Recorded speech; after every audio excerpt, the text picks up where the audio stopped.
Meanwhile, runners of this year's Boston Marathon are now on their way home after yesterday's bombing at the finish line. And we continue our team coverage with Jamel Lene, who just returned from the airport. Jamel.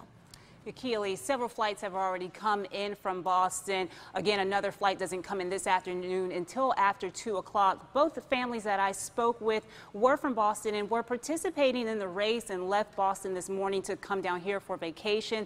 And they said it was much needed after both of those explosions. And these people were coming off of flight 121 from Boston. Several people we spoke to ran in that race, and they say it still hasn't sunk in that these explosions actually happened. Now, one woman said the Boston Marathon is always a fun race and was happy that people were coming together to help one another after the tragedy, like offering their landlines to use, giving people rides to certain locations, and offering free food. And she told me that many people couldn't get to their belongings because of the streets were shut down, so they had to wait until about 8:30 to get their stuff.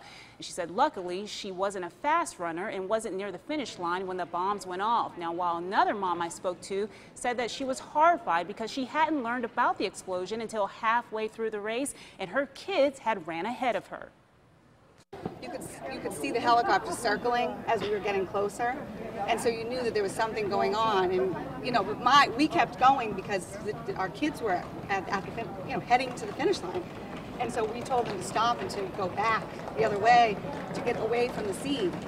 I'm saying to myself, thank God I'm a very, very slow runner because I was kept away from seeing what I saw.